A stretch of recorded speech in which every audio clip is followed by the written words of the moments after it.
Hello students, MNC education welcomes you all. MNC education में आप सबों का बहुत बहुत स्वागत। आज के इस वीडियो सेशन में हम क्लास 12th के लिए जो CBSE 2021 का बोर्ड पेपर होना है उसका रिवीजन सीरीज़ देख रहे हैं। ये इस तरह के वीडियो सीरीज का 4th सेट है। आज हम 4th सेट देखेंगे, 4th वीडियो देखेंगे, जिसमें कि हम जो NCERT बुक है उसका 3rd चैप्टर यानी कि मैट्रिसेस के कुछ इंपॉर्टेंट क्वेश्चंस देखेंगे जो कि CBSE 2021 जो कि मई में होगा। तो और जो मैथ्स का पेपर है वो 1 जून को होगा। तो उनके लिए, उस पेपर के लिए, उस एग्जाम के लिए जो इम्पोर्टेंट क्वेश्चंस हैं वो हम आज के इस सेशन में देखने जा रहे हैं। इस साल का जो पेपर होगा, जो CBSE बोर्ड एग्जाम जो होने वाला है, वो बहुत ही मायने में यूनिक है। अगर आप देखेंगे तो वो बाकी जितने भी अभी तक बोर्ड हुए हैं उन सभी से काफ़ी अलग हैं, क्योंकि कोविड महामारी के मद्देनज़र CBSE ने काफ़ी कोर्सेज कम कर दिए हैं। उसके बाद जो है क्वेश्चन के पैटर्न में भी काफ़ी बदलाव किए गए हैं ताकि बच्चों को ज़्यादा परेशानी ना हो। इसका ध्यान रखा गया है, रखने का प्रयास किया गया है। अब वो तो जब बच्चे पेपर दे के आएंगे तब जाके पता चलेगा कि इनकी जो मेहनत है वो कितना कारगर हुआ है। अभी तो फिलहाल ये है कि उन्होंने ऑन पेपर, या एटलीस्ट हमें तो दिखता है कि उन्होंने कोर्सेज भी काफ़ी कम कर दिए हैं। समय भी ठीक ठाक ही मिल गया, क्योंकि उन्होंने बोर्ड को जो है पूरा 2 महीने पोस्टपोन कर दिया।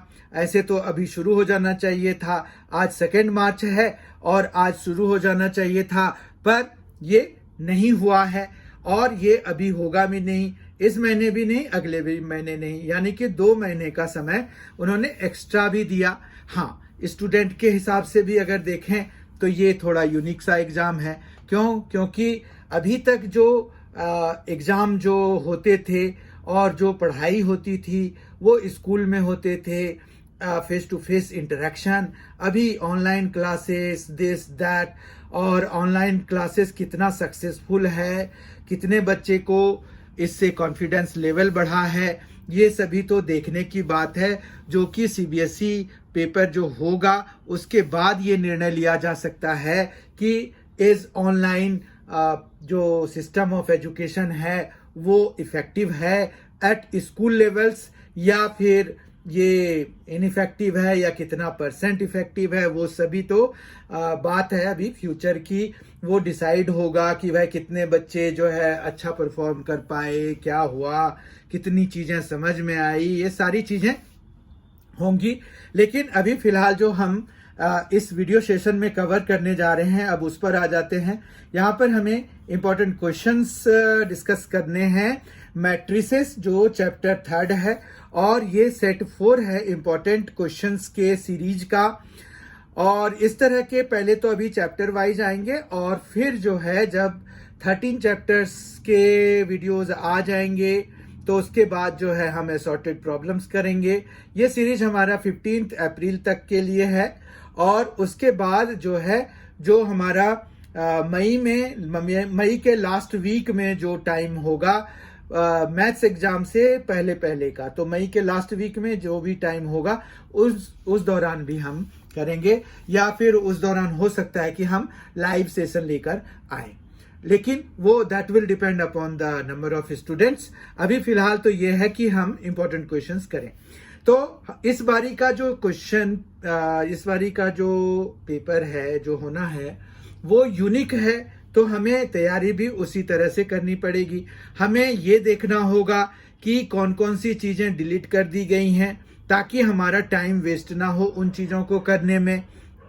तो क्या क्या सिलेबस में है और क्या नहीं है उसका हम पहले रिकैप कर लेते हैं। तो इंट्रोडक्शन तो ये तो खैर सब में ही होता है, ये कट करने वाली चीज़ होती भी नहीं है। तो इंट्रोडक्शन मतलब मैट्रिसेस है क्या, तो ये इसमें हमने क्या पढ़ा था ये अगर हम देखें तो यहाँ पर हमने पढ़ा था कि रेक्टेंगुलर अरेंजमेंट ऑफ नंबर्स होता है या फंक्शन होता है ना। रेक्टेंगुलर अरेंजमेंट ऑफ नंबर्स कह लीजिए या फिर फंक्शंस कह लीजिए। तो ये नंबर्स और फंक्शंस, ठीक है, दोनों ही होंगे। तो ये जो है इंट्रोडक्शन में यही है कि व्हाट इज मैट्रिक्स। तो matrix is rectangular arrangement of numbers और फंक्शंस, ठीक है। अब ये रेक्टेंगुलर अरेंजमेंट का मतलब क्या हुआ, तो इसमें रोज होते हैं, कॉलम्स होते हैं, वो सभी आपने देखा था। तो मैट्रिक्स को हम किस तरह से रिप्रेजेंट कराते हैं, तो हम इसको ए से रिप्रेजेंट अगर करा रहे हैं तो कैपिटल ए से हम मैट्रिक्स का नाम लिखते हैं और इनके एलिमेंट्स को हम AIJ से लिखते हैं और इनके ऑर्डर को हम M/N से लिखते हैं। ये सभी जानकारी आपको है, और अगर नहीं है तो मैट्रिसेस का जो है प्लेलिस्ट, हमारा जो क्लास 12th का प्लेलिस्ट है जिसमें कि आपको ये वीडियो रिवीजन सीरीज का मिला है, उसी प्लेलिस्ट में अगर आप देखेंगे, फाइंड करेंगे तो पता चलेगा कि मैट्रिसेस चैप्टर के जितने भी डिलीटेड और अनडिलीटेड सारी चीजें वहां पर अवेलेबल हैं, चैप्टर वाइज, सेक्शन वाइज। पहले तो मैट्रिसेस चैप्टर है, उसके हर एक सेक्शन का अलग अलग वीडियो बना हुआ है, तो वो आप देखकर कंसेप्ट को अच्छी तरह से समझ सकते हैं। वहां पर हमने टाइप्स ऑफ मैट्रिसेस भी डिस्कस किया है, जिसमें नल मैट्रिक्स है, फिर स्क्वायर मैट्रिक्स है, यूनिट मैट्रिक्स है, डायगोनल मैट्रिक्स है, इस तरह के बहुत वो जितने भी टाइप्स हैं वो सारे मैट्रिसेस हमने वहां पर डिस्कस किए हैं, जो कि मैट्रिसेस के बेसिस पर डिफाइन किए जा सकते हैं। कुछ टाइप्स ऑफ मैट्रिसेस जो हैं, जैसे singular matrix and non singular matrix जो है, ये डिटर्मिनेंट के बेसिस पर डिफाइंड होते हैं, तो वो यहाँ पर हमने डिस्कस नहीं किया है। वो जब आप उनके चैप्टर्स देखेंगे, टाइप्स ऑफ मैट्रिसेस का जो सेक्शन, जो वीडियो है प्लेलिस्ट में, playlist for class 12th mathematics में जो आप जाएंगे तो वहां पर टाइप्स ऑफ मैट्रिसेस भी मिलेगा। ऑपरेशंस में हमारे पास प्लस है, माइनस है और मल्टीप्लिकेशन है। डिवीजन यहाँ पर अभी हमने डिस्कस नहीं किया, क्योंकि फॉर डिवीजन हमें जो है इनवर्स निकालने की जरूरत होती है। फिर ट्रांसपोज ऑफ अ मैट्रिक्स किया है, जिसमें कि हमने रो और कॉलम्स को इंटरचेंज कर देते हैं। इसको हम RI और यहाँ पर CI लिख सकते हैं, मतलब हम रोज और कॉलम्स को इंटरचेंज करते हैं जब, तो जो हमें नया मैट्रिक्स मिलता है वो ट्रांसपोज ऑफ अ मैट्रिक्स होता है। इसी तरह से symmetric and skew symmetric matrix, ये ट्रांसपोज ऑफ अ मैट्रिक्स पर डिफाइंड होता है। कोई भी मैट्रिक्स अगर A transpose is equal to A है, A ट्रांसपोज को हम A पावर T से लिख सकते हैं या A प्राइम से भी लिख सकते हैं। तो ये A ट्रांसपोज अगर A के बराबर है तो ये सिमेट्रिक हो जाता है, और अगर A ट्रांसपोज जो है -A के बराबर है तो ये एस्क्यू सिमेट्रिक हो जाता है। कौन? A जो मैट्रिक्स है, ठीक है। तो एस्क्यू सिमेट्रिक मैट्रिक्स का ये डेफिनेशन है। समझ में आई बात? तो इस तरह से हमने वहां पर ट्रांसपोज ऑफ मैट्रिक्स के बेसिस पर सिमेट्रिक और एस्क्यू सिमेट्रिक मैट्रिक्स को भी डिफाइन किया, जो कि हमने टाइप्स ऑफ मैट्रिसेस में कवर नहीं किया। ये बेसिक टाइप्स नहीं है, ये थोड़े एडवांस टाइप्स हो जाते हैं, इसीलिए हम जो है इनको अलग से पढ़ते हैं, ठीक है। फिर हमारे पास एलिमेंट्री ऑपरेशंस थे। एलिमेंट्री ऑपरेशंस और उसमें जो है दो तरह के थे, रो और कॉलम। तो ये इस बारी के लिए हमारे सिलेबस में नहीं है, यानी कि 3.4 आपको नहीं करना है। पूरा चैप्टर ही लगभग डिलीटेड है, क्योंकि ठीक है इन्वर्टिबल मैट्रिसेस वहां पर हैं, तो उसके बेसिस पर कुछ प्रॉपर्टीज हम कर सकते हैं। जैसे कि कोई भी मैट्रिक्स को हम इन्वर्टिबल मैट्रिक्स कब कहते हैं, ये डेफिनेशन तो इसका यही है कि अगर किसी मैट्रिक्स के रिलेटेड कोई मैट्रिक्स ऐसा एग्जिस्ट करता है, जैसे एक मैट्रिक्स हमें दिया हुआ है, इसके साथ इसके रिलेटेड एक मैट्रिक्स ऐसा है B, जो कि अगर हम मल्टीप्लाई करें तो वो I के बराबर हो, और जब हम इसको BA की तरह मल्टीप्लाई कराएं क्योंकि हमें पता है कि जो प्रोडक्ट होता है, मैट्रिक्स मल्टीप्लिकेशन होता है, वो नॉन कम्यूटेटिव इन जनरल होता है। इसीलिए हम ए बी अलग और बी ए अलग ही मान करके चलेंगे। और अगर उन दोनों का रिजल्ट जो है साइमल्टेनियसली आई के बराबर, मतलब आइडेंटिटी मैट्रिक्स के बराबर आता है, तो हम ए मैट्रिक्स को इन्वर्टिबल मैट्रिक्स कहते हैं। तो यहां पर देखिए, आपको ए बी भी निकालना है, बी ए भी निकालना है। अगर ऐसा मैट्रिक्स बी एग्जिस्ट कर रहा है related to a matrix A such that A B is equal to I as well as B A is equal to I, तो ही हम कहेंगे कि ए जो है इन्वर्टिबल मैट्रिक्स है, वरना हम कहेंगे कि ए इज नॉट इन्वर्टिबल मैट्रिक्स। ठीक है बात? ये हम डिटर्मिनेंट सेक्शन में भी देखते हैं, और अगर इन्वर्टिबल मैट्रिसेस का भी वहां पर एक पूरा वीडियो बना हुआ है तो वो भी आप देख सकते हैं। तो पूरे मैट्रिक्स चैप्टर का बना हुआ है, उसमें एलिमेंट्री ऑपरेशंस वाले अभी आप छोड़ दीजिए, क्योंकि आपके काम का वो है नहीं board purpose, board point of view से। तो आप जो है इन सभी को तो देख ही सकते हैं। ठीक है, उसके बाद जो डिलीटेड हैं, कुछ कुछ बीच में घुस के भी उन्होंने डिलीट किया हुआ है, वो है existence of non zero matrices whose product is a zero matrix. यहां पर दो मैट्रिसेस के एग्जाम्पल दिए हुए थे पेज 76 पर, एग्जाम्पल 15, वो हमारे सिलेबस में इस बारी नहीं है।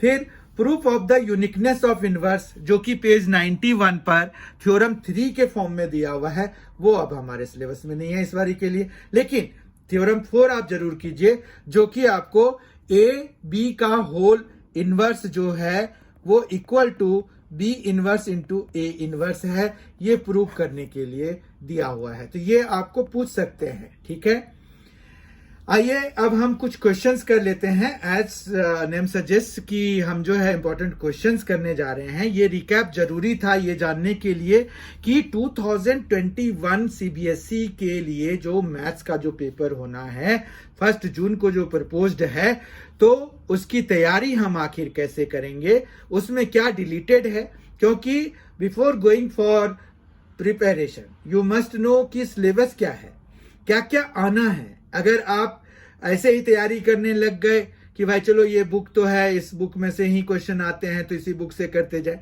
नहीं, वो अब तरीका बाकी और किसी साल के लिए हो सकता है, लेकिन इस साल के लिए तो ये जानना जरूरी है कि हमारा सिलेबस क्या है, उसमें क्या डिलीटेड है और हमें किसको करना है किसको नहीं करना है। ठीक है, तो ये हमने अभी मोटा मोटी जानकारी हासिल कर लिया है।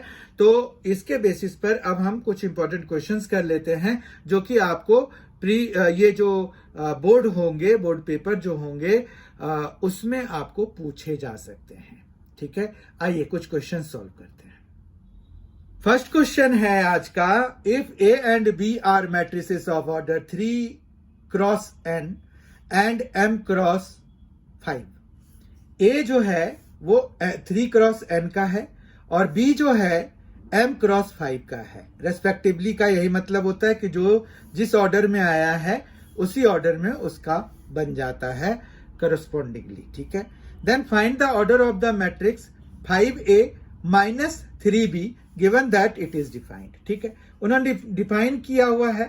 तो सबसे पहली बात देखिए कि आपके पास यहाँ पर 5a माइनस 3b है, तो a का जो ऑर्डर है वो 3/n है। ठीक है, और b का जो है वो m/5 है। ठीक है, अब यहां पर प्लस या माइनस के लिए हमने पढ़ा था कि जब भी हमें दो मैट्रिसेस को ऐड करना हो या दो मैट्रिसेस को सब्ट्रैक्ट कराना हो, तो इन दोनों ही केसेस में उनके ऑर्डर्स जो है वो सेम होने चाहिए। ठीक है, तो यानी कि यहां पर जो ए मैट्रिक्स है और जो बी मैट्रिक्स है, even if they are getting multiplied with 5 and 3 respectively, पर फिर भी हमें ए और बी का जो ऑर्डर है वो सेम होना चाहिए, क्योंकि किसी स्केलर के मल्टीप्लाई होने से, ध्यान से सुनिए, किसी स्केलर के मल्टीप्लाई होने से ऑर्डर ऑफ मैट्रिक्स पे कोई फर्क नहीं पड़ता है। मतलब order of matrices remain same when we multiply them with a scalar. Scalar का मतलब क्या हुआ? कोई भी नंबर, कोई भी रियल नंबर हो जाए, इवन इमेजिनरी नंबर हो जाए, किसी से भी मल्टीप्लाई कराएंगे तो उसके ऑर्डर पे कोई फर्क नहीं पड़ेगा। इसका मतलब है कि जो ए का ऑर्डर है वही 5a का भी ऑर्डर होगा, जो बी का ऑर्डर है वही 3a का होगा। बहुत अच्छी तरह से समझिए इस चीज को। अब बीच में है सब्ट्रैक्शन साइन। सब्ट्रैक्शन के लिए हमें क्या चाहिए, दोनों के ऑर्डर सेम चाहिए। तो इससे ये है कि 3 जो है किसके बराबर होना चाहिए, m के बराबर होना चाहिए, एंड ये जो n है वो किसके बराबर होना चाहिए, 5 के। जस्ट कंपेयर करा दीजिए ना, क्योंकि ये ऑर्डर्ड होते हैं।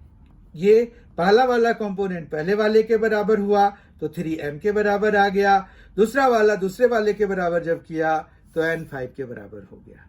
तो यहां पर जो है हमें क्या निकालना है, ऑर्डर ऑफ द मैट्रिक्स। अब ऑर्डर ऑफ द मैट्रिक्स जब हम सब्ट्रैक्ट कराएंगे तो भी हमें जो मिलेगा वो मिलेगा 5a माइनस 3b, और इसका जो ऑर्डर होगा वो हम यहां लिखेंगे, वो हमारा 3 क्रॉस n या 3 क्रॉस 5 हो जाएगा। ठीक है, 3 क्रॉस 5। तो हमारे पास जो क्वेश्चन है उसका आंसर ये हो जाएगा कि order of 5a minus 3b is 3 cross 5। यहां पर फाइनल आंसर क्या हो जाएगा, the order of 5a minus 3b is 3 cross 5। That's it. ठीक है, क्वेश्चन नंबर 2 पर आते हैं। हमें यहां पर फाइंड करना है the value of A square where A is 2 cross 2 matrix whose elements are given by A I J is equal to 1 if I is not equal to J, 0 if I is equal to J. तो हमें यहां पर पहले 2/2 एक matrix form करना पड़ेगा इस definition के हिसाब से। ये क्या दिया हुआ है, ये एक डेफिनेशन दिया हुआ है। ठीक है, तो हम ए जब फॉर्म करेंगे तो यहां पर ए आई जे जो एलिमेंट दिया हुआ है, अब 2 क्रॉस 2 है तो यहां पर A11 आएगा, A12 आएगा, A21 आएगा और A22 आएगा। ठीक है, अब A11 इस डेफिनेशन के हिसाब से जब i नॉट इक्वल टू जे है तो 1 है, जब i इज इक्वल टू जे है तो 0 है, और यहां पर क्या है, i1 है, j1 है, यही होता है ना i j।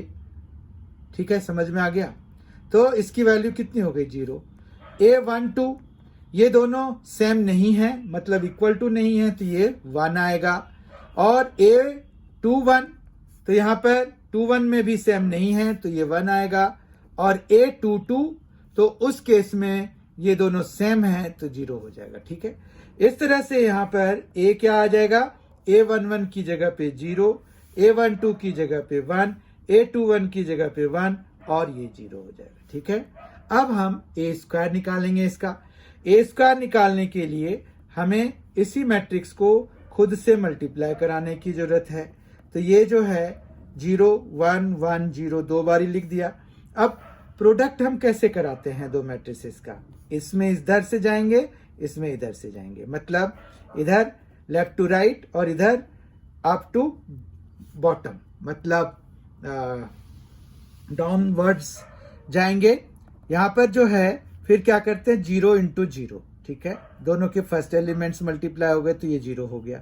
फिर 1 इंटू 1, ये वाला 1 इधर नीचे आके 1। ठीक है, तो 1 इंटू 1 तो प्लस करते हैं बीच में बाय डिफॉल्ट। फिर हम अब हमारा ये पूरा मल्टीप्लाई हो गया, अब हम ये इधर से मल्टीप्लाई करेंगे, तो 0 इंटू 1 तो 0, और 1 इंटू 0 तो 0। ठीक है, समझ में आ गया होगा। फिर यहाँ 1 इंटू 0 तो 0, और 0 इंटू 1 तो 0। ठीक है, फिर 1 इंटू 1 तो 1, और 0 इंटू 0 तो 0। समझ में आई बात। तो इस तरह से ये हो गया 1 0 0 1। कोई प्रॉब्लम है? यहां पर हमें क्या मिल गया, A square is equal to I. ठीक है, therefore A square is equal to ये आई है, और सब स्क्रिप्ट में हम उसका ऑर्डर भी लिख सकते हैं, तो I2।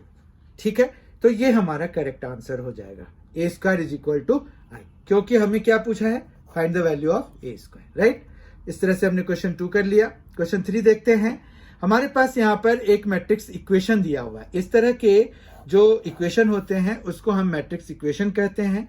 हमें x प्लस वाई की वैल्यू निकालनी है यहाँ पर। ठीक है, तो यहाँ पर अगर आप देखें तो ये क्या है, अगर आप मल्टीप्लाई कराएंगे तो ये 2x और माइनस वाई हो जाएगा जो कि 10 के बराबर हो जाएगा। ये कैसे हुआ? पहली रो से, ठीक है। दूसरे रो से देखिए x इंटू 3 तो 3x, फिर प्लस y, ठीक, इक्वल टू 5। अब इन दोनों को हमें सॉल्व करना है। सॉल्व करके हमें क्या करना है? x और y की वैल्यू निकालनी है। तो हम इन दोनों को ऐड करा देते हैं। तो ये माइनस वाई है, ये y है, खत्म हो जाएगा।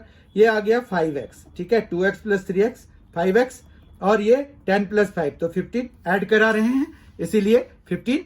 अब 5x अगर 15 है तो x इज इक्वल टू क्या हो जाएगा? 15/5, यानी कि कितना हो जाएगा? 3। समझ में आ रही बात? फिर जो है y इज इक्वल टू, अगर हम पहले वाले इक्वेशन को यूज करें तो y इज इक्वल टू क्या हो जाएगा? 2x माइनस 10, ठीक है। 2x माइनस 10 क्यों? ये माइनस y है, इधर ले गए तो y हो गया, ये 10 इधर आ जाएगा तो 2x माइनस 10 हो जाएगा। अब ये हो गया 2 इंटू 3 माइनस 10, यानी कि 6 माइनस 10, यानी कि माइनस 4। तो इस तरह से x हमारा आया है 3 और y हमारा आया है माइनस 4। नाउ हमें जो वैल्यू निकालनी है वो x प्लस वाई की है। तो नाउ कर लेंगे x plus Y is equal to, x is what? x हमारा 3 है और y हमारा 4 है, ये लिख दिया। तो 3 माइनस 4 इज माइनस 1। समझ में आ गई बात? तो इस तरह से ये इसकी वैल्यू जो है x प्लस वाई की वैल्यू माइनस 1 आ गई, ठीक है। और यही हमारा आंसर हो गया। हम इसको आंसर लिख सकते हैं। अगला क्वेश्चन है क्वेश्चन 4 और आज के सेशन का लास्ट क्वेश्चन है ये। इसके बाद जो है हमें असॉर्टेड क्वेश्चंस में हम फिर मैट्रिसेस के कोई डिफरेंट क्वेश्चंस लेंगे। अभी फिलहाल हमें सिर्फ ये था कि वी मस्ट नो कि क्या आ रहा है क्या नहीं आ रहा है, और जो बहुत ही मोस्ट इंपॉर्टेंट क्वेश्चंस हैं वही हमने लिए हैं आज के सेशन में। तो इस तरह से ये 4th क्वेश्चन और आज के सेशन का आखिरी क्वेश्चन है। Express the matrix. ये मैट्रिक्स हमें as the sum of a symmetric and a skew symmetric matrix, हमें इसको सिमेट्रिक और स्क्यू सिमेट्रिक मैट्रिक्स में एक्सप्रेस करना है। सबसे पहला काम आप कीजिए, a इज इक्वल टू, यहां पर ले लीजिए 3 minus 2 minus 4 3 minus 2 minus 5 minus 1 1 2, तो ये ले लिया हमने। अब जो है ये तो जो क्वेश्चन दिया हुआ है उसी को हमने एक मैट्रिक्स का नाम दे दिया, ठीक है। अब जो है ए ट्रांसपोज कराया हमने। ए ट्रांसपोज में क्या करते हैं? रोज और कॉलम्स को आपस में इंटरचेंज करा देते हैं। तो इस तरह से यहां पर क्या आ जाएगा? 3 माइनस 1, फिर आएगा माइनस 2 1, फिर आएगा माइनस 4 माइनस 5 और 2, ठीक है, ये आ गया। अब फिर हम जो है एक प्रोसेस लगाते हैं। एक्चुअली अगर आपको सिमेट्रिक और स्क्यू सिमेट्रिक में करना होता है ना, तो आपका half A plus A transpose जो है सिमेट्रिक होता है, जबकि स्क्यू सिमेट्रिक जो है वो होता है half A minus A transpose. तो इस तरह से हमें ये दोनों ही चीजें निकालनी पड़ेंगी, ठीक है। आपको half A plus A transpose और half A minus A transpose निकालना पड़ेगा, ठीक है। तो ए प्लस ए ट्रांसपोज जब हम निकाल रहे हैं तो ये क्या आ जाएगा? देखिए सीधा सीधा ऐड कर दीजिए। 3 plus 3 6, 3 minus 2 1, minus 1 minus 4 minus 5 minus 2 3 1, minus 2 minus 2 minus 4 1 minus 5 minus 4 minus 4 minus 1 minus 5 minus 5 1 minus 4 और 2 2 4, ठीक है। ये आ गया हमारे पास ए प्लस ए ट्रांसपोज। तो this implies half A plus A transpose क्या हो जाएगा? तो half A plus A transpose 2 से डिवाइड कराने से आएगा हमारे पास। तो ये आ जाएगा 3, ये आ जाएगा 1/2, ये आ जाएगा माइनस 5/2 1/2 माइनस 2 2, ये भी माइनस 2 है, और ये माइनस 5/2 है, ये माइनस 2 है और ये 2 है, ठीक है। ये समझ में आया। अब अगर हम इसको P मान लें, से कोई भी चीज बीच में जब हम सपोज करते हैं तो ब्रैकेट में हम से लिख देते हैं, ठीक है। तो ये हमने लिख दिया और फिर P ट्रांसपोज करके हम वेरीफाई करना चाहते हैं कि जो हमने ऑब्टेन किया है वो हमारा P के बराबर है कि नहीं, यानी कि जो मैट्रिक्स हमने सपोज किया है P या फिर half A plus A transpose जो है वो हमारा सिमेट्रिक मैट्रिक्स है कि नहीं है। तो यहां पर देखिए ये 3 है, फिर यहां पर 1/2 है, फिर माइनस 5/2 है, क्योंकि हमने फर्स्ट रो को इस तरह से लिख दिया 3 हाफ और -5/2, फिर 1/2 -2 और फिर -2, ठीक है। इसी तरह से -5/2 फिर -2 और 2। अब अगर आप इसको p से कंपेयर कराइए तो देखिए ये p के बराबर है ना। तो इसका मतलब हो गया therefore half a plus a transpose is symmetric, ठीक है। अब हम a माइनस a ट्रांसपोज निकालेंगे। a माइनस a ट्रांसपोज मतलब a माइनस a ट्रांसपोज के लिए क्या हो जाएगा, a तो है हमारा 3 -2 -4, 3 -2 -5 -1 1 2 और फिर माइनस a ट्रांसपोज है हमारा 3 3 -1 -2 -2 1 -4 -5 और 2, ठीक है।